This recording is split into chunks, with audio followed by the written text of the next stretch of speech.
புதுச்சேரி மக்கள் தலைவர் எம்ஜிஆர் முதல் ஆட்சி அமைச்ச இடம். அங்க எடப்பாடி 4வது இடம், சீமான் 3வது இடம்.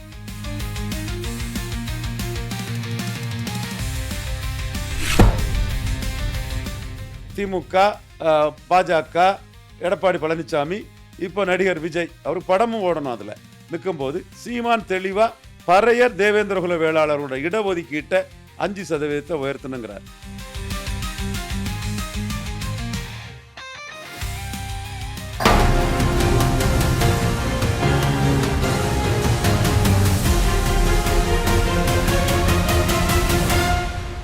This video is sponsored by Classic Colors, Style and Comfort. Casual shirts with classic elegance. Fast Track, celebrating 25 years of excellence. Download your Fast Track app now. Shubh Cards, the premium wedding invitations, Abhiramapuram, Chennai. Cresco Cars, leading dealers of Maruti Suzuki. Welcome and welcome to Times Talk with CP Nabin, editor and publisher, Times of Republic. மூத்த அரசியல் விமர்சகர் திரு ரவீந்திர துரைசாமி அவர்களை மீண்டும் Times of Republic வரவேற்கிறேன் sir. நன்றி Naveen, very kind of you. Seeman பேசும் வசனங்கள் நிச்சயமாக வாக்குகளாக மாறுமா, இல்லை அது வசனங்களாகவே போயிட்டு அது வாக்குகளாக மாறதுக்கு வாய்ப்பு இல்லையா சார்? அவங்களோட கருத்து. வாக்குகளா மாறி தானே சாதனை படைச்சிருக்காரு, அங்கீகாரம் பெற்றிருக்காரு. மக்களவை தேர்தலிலே மோடிக்கும் ராகுலுக்குமான தேர்தல், இதில் சீமானுக்கு என்னன்னு சொன்னவர் சாத் விஜய், ஜோசப் விஜயின் அட்வைசரான ஜான் ஆரோக்கியசாமி. ராகுல் காந்திக்கு தான், மற்றவங்களுக்கெல்லாம் ஓட்டு வராது. சீமான் போல்டா ஒரு ஸ்டெப் எடுத்தார். திமுகவும் அதிமுகவும் காங்கிரஸ் பாஜகவின் ஊதுருவல்கள், ஒட்டுண்ணிகள், தொங்கு சதைகள். மிக கடுமையான வார்த்தை. யாரை சொல்றாரு? எடப்பாடியையும் தமிழக முதல்வர் ஐயா மு.க. ஸ்டாலினையும் எதிர்க்கட்சி தலைவர் ஐயா எடப்பாடி பழனிசாமியும் அல்ல. அவர் சொன்னது புரட்சி தலைவி ஜெயலலிதா அம்மையார், மக்கள் திலகம் எம்ஜிஆர், முத்தமிழறிஞர் கலைஞர் 3 வரையும் கூட எடப்பாடியும் சேர்த்து அந்த ஆயுதத்தை எடுத்து வீசினார். அதே களத்துக்குள்ள எடப்பாடி பழனிசாமியும் நாங்கள் ஜெகன் மாதிரி, நவீன் மாதிரி அப்படிலாம் சொல்லி பார்த்தாரு. அவர் 33% இருந்தவர் 19.4, 20% குறைஞ்சிட்டாரு. சீமான் 6.8 இருந்தவர் 8.2 கூடிட்டார். 1.5% கூடிட்டாரு சீமான். 13% எடப்பாடி குறைஞ்சிட்டாரு. இதுதான் உண்மை நிலைமை.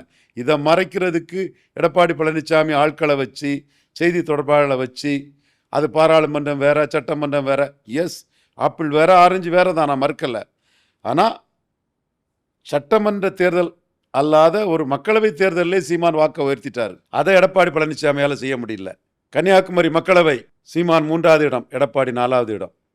விளவங்கோடு சட்டமன்ற தொகுதி இடைத்தேர்தல் சீமான் 3வது இடம், எடப்பாடி 4வது இடம். சரி, புதுச்சேரி மக்கள் தலைவர் எம்ஜிஆர் முதல் ஆட்சி அமைச்ச இடம். அங்கே எடப்பாடி 4வது இடம், சீமான் 3வது இடம். ஏன் சொல்கிறேன்னா, பெரிய ரெட்டையில, பெரிய எம்ஜிஆர், பெரிய ஜெயலலிதா, ப்ளஸ் பெரிய அமைப்பு பலம், ஒரு 50-60 எம்எல்ஏக்கள், ராஜ்சபா உறுப்பினர்கள், பணபலம், கூட்டணி பலம், தேமுதிக, புதிய தமிழகம், தேவேந்திரகுல வேளாளர், முபாரக் பாய், எஸ்டிபிஐ, முஸ்லீம் சகோதரர்கள் எல்லாம் இருந்தும் திருநெல்வேலியில் சீமானுக்கு ஓட்டும் எடப்பாடிக்கு ஓட்டும் ஈக்குவல் தான். இதே எல்லாம் இருந்தும் ராமநாதபுரத்திலும் ஈக்குவல் தான். ஆக சீமான் ஒரு தனித்துவ தலைவராக, ஈர்ப்பு சக்தி மிக்கவராக, ஈர்ப்பு சக்தியற்ற, ஓட் டிரான்ஸ்ஃபரிங் கெப்பாசிட்டி அற்ற, காசு கொடுத்து தான் கூட்டத்துக்கு ஆள் சேர்க்கணும், கூட்டத்துக்கு வந்தால் 200 கொடுத்து தான் சேரில் உட்கார வைக்கணும்னு இருக்கக்கூடிய எடப்பாடி பழனிசாமியை லீடர்ஷிப்பில் அடித்து ஏறுறாரு. லீடர்ஷிப்பில் எடப்பாடி சீமானை அடித்து ஏறதுக்கு காரணம் சீமானுக்கு ஈர்ப்பு சக்தி, சீமானுக்கு பேச்சு திறமை. எஸ், நீங்கள் சொன்னீங்க இல்லையா, அந்த பேச்சு திறமை. அதையும் தாண்டி உறுதியான நிலைப்பாடு. எப்படி திமுகவும் அதிமுகவும் காங்கிரஸ் பாஜகவின் ஊதுகுழல்கள், தொங்கு சதைகள், ஒட்டுண்ணிகள்னு மத்திய அரசுக்கு பைண்டிங்காக மக்கள் தலைவர் எம்ஜிஆர், புரட்சி தலைவி ஜெயலலிதா அம்மையார், முத்தமிழறிஞர் கலைஞர் இருந்தாங்கன்னு அடிக்கிறார் பாருங்க. ஜெயலலிதா கொஞ்சம் வேறுபாடு உண்டு, நான் நியாயமாக பேசக்கூடியவன், மோடியா லேடியான்லாம் கேட்டவங்க தான். என்றாலும் மொத்தமாக எல்லாரையும் போட்டு அடிக்கிறார் பாருங்க. அதில் தான் சீமான் எழும்பி வராரு. அவரோட உறுதியான நிலைப்பாடு தான் சீமானோட எழுச்சிக்கு காரணம். அதில் எடப்பாடி பழனிசாமி விக்கிரவாண்டியையும் ஈரோடு கிழக்கையும் விட்டு களத்தை விட்டு விலகினதில் எடப்பாடி பழனிசாமி பலகீனம் அடைவார், சீமான் அதில் பலம் பெறுவார். 2026 சீமானு எடுக்கும் வாக்கு விகிதத்திற்கும் எடப்பாடி பழனிசாமி எடுக்கும் வாக்கு விகிதத்திற்கும் பெரிய வித்தியாசம் இருக்காது என்ற நிலைமையை ஏற்படுத்தும். பொறுத்திருந்து பாருங்கள். இதை நான் ஏன் ஆணித்தரமாக சொல்கிறேன்னா, சீமான் 2% தான் வருவார்னு சுமன்சி ராமன்ஜி சொல்லும்போது 8 வருவாருன்னு அடித்து அறுதிட்டு உறுதியாக கூறினவன் இதே ரவீந்திரன் துரைசாமி தான்.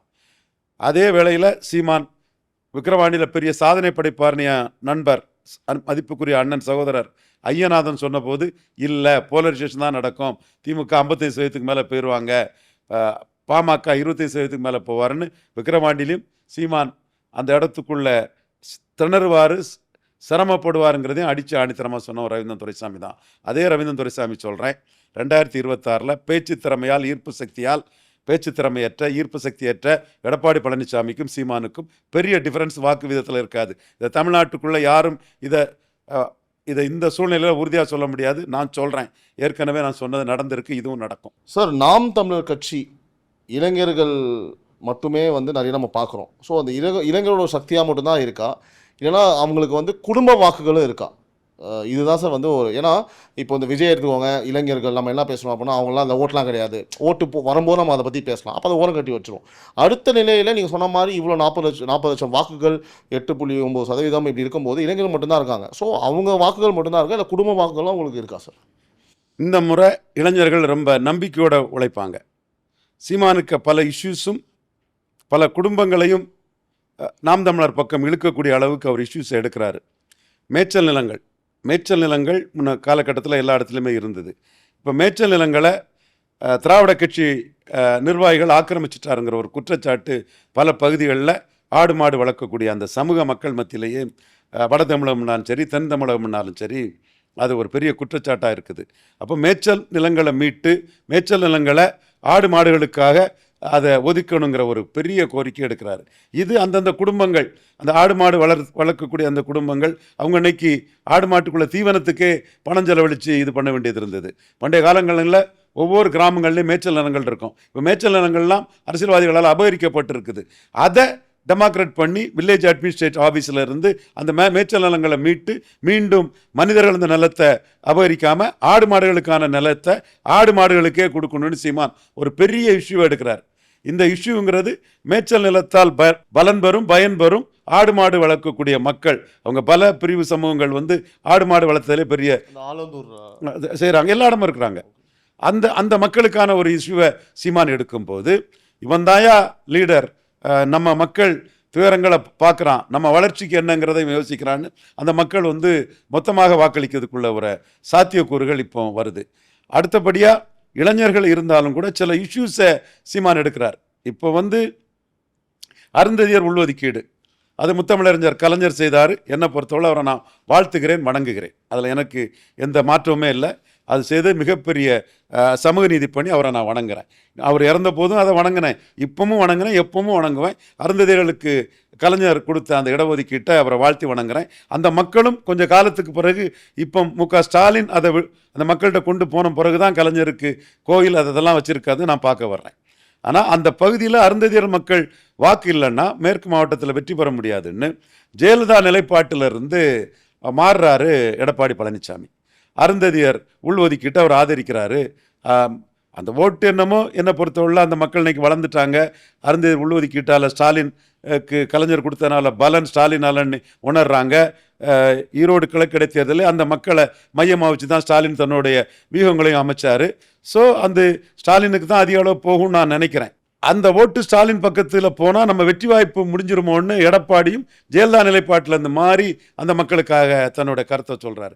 ஏன் நடிகர் விஜய் அவருக்கு ஜனநாயகம் படம், அது அருந்ததியர் மக்கள் மட்டும் இல்லை, என்ன காரணத்துக்காக எல் முருகன் அவர்கள் அமைச்சராக்கப்பட்டிருக்கிறாரோ, சகோதரர் எல் முருகன் இங்கு அமைச்சராக்கப்பட்டிருக்கிறதுக்கு காரணம் அவர் வந்து தமிழ்நாட்டை சேர்ந்த அருந்ததியர் என்பதற்காக மட்டுமல்ல, ஒரு நேஷனல் கம்யூனிட்டியாக ஒரு தேசியத்தை சமூகங்கள் மூலமாக ஃப்ரெட்டர்னிட்டி மூலமாக இணைக்க வேண்டும் என்ற அடிப்படையில் கர்நாடகா மடிகா, ஆந்திர மடிகா, தெலுங்கானா மடிகா, இன்னும் இந்தியா ஃபுல்லாக உள்ள அந்த சமூகங்களின் பிரதிநிதியாகத்தான் சகோதரர் எல் முருகன் நியமிக்கப்பட்டிருக்கிறார். இன்னும் எஃபெக்டிவாக செயல்பட்டால் அவர் கேபினெட் கூட அவருக்கு கிடைக்க வாய்ப்பு இருக்குங்கிறதையும் நாம் உணர்கிறோம். எனிவே இந்த மக்களுக்கான உள்ஒதுக்கீட்டை கொடுத்தது கலைஞர், உறுதி செய்து கொடுத்தது தாமோதாஸ் நரேந்திர மோடி. அந்த இடத்துக்குள்ள ஜெயலலிதா முடிவை மாறி எடப்பாடி பழனிசாமியும் அந்த முடிவுக்கு வராரு. இங்கே தான் சீமானுக்கு அரசியல் நுட்பம் இருக்கு. இந்த ஓட்டு ஸ்டாலினுக்கு தான் போகும், திமுகவுக்கு தான், உதயசூரியன் தான் போகணும்னு முடிவு பண்ணுறாரு. ஏன்னா கொஞ்சம் அங்கே போகலாம். விஜயும் தன் படம் ஓடுறதுக்காக நான் கேட்கலாம்னு நினச்சேன். இதை உள்ளே வந்துட்டார். விஜயும் உள்ளே வந்துட்டார். அப்போ சீமான் இந்த இடத்துக்குள்ள எல்லாரும் அருந்ததியர் மக்களுக்கான உள்ஒதுக்கீட்டுக்காக நிற்கும்போது திமுக, பாஜக, எடப்பாடி பழனிசாமி, இப்போ நடிகர் விஜய், அவர் படமும் ஓடணும், அதில் நிற்கும்போது சீமான் தெளிவாக பறையர் தேவேந்திரகுல வேளாளர்களோட இடஒதுக்கீட்டை 5% உயர்த்தணுங்கிறார். இந்த இடம்தான் சீமானுக்கு இளைஞர்களையும் தாண்டி இளைஞர்கள் அந்த சமூக மக்களோட வாக்கை கொண்டு வர்றதுக்கு, அந்த முழுமையாக அந்த வீட்டை சேர்ந்த வாக்கை கொண்டு வர்றதுக்கான ஒரு வாய்ப்பை இந்த இடம் கொடுக்குது. நமக்காக சீமான் தாமா நிற்கிறாரு. நமக்காக 5% நமக்கு உயர்த்தணும்னு சீமான் அம்மா குரல் கொடுக்குறாரு. நான் பேச்சை பார்த்து சீமான் எனக்கு ஓட்டு போடுறதில்ல.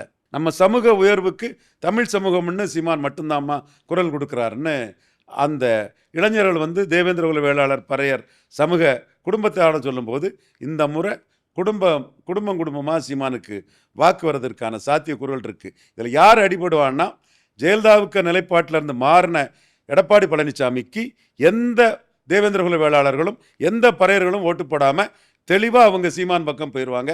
ஜெயலலிதா முடிவிலிருந்து நீங்கள் மாறினதை நாங்கள் உணர்கிறோம், இது பழைய காலம் இல்லை எடப்பாடி பழனிசாமி, பண்ணையார்த்தனமான அரசியலெல்லாம் இங்கே பண்ண முடியாது, நாங்கள் உணர்ந்திருக்கோம், எங்கள் உணர்வுக்கு எங்கள் கூட நின்னாங்க ஜெயலலிதா அம்மா, நீங்கள் ஜெயலலிதா அம்மா முடிவிலிருந்து மாறி எங்களுக்கு எதிராக போயிட்டீங்கன்னு ஒவ்வொரு பறையர் சமூக இளைஞர்களும் ஒவ்வொரு பறையர் சமூக தேவேந்திரகுல வேளாளர்களும் நாம் மீண்டும் ரெட்டலைக்கு ஓட்டு போடுறது நம்ம சமூகத்துக்கு எந்த பலனும் அளிக்காது.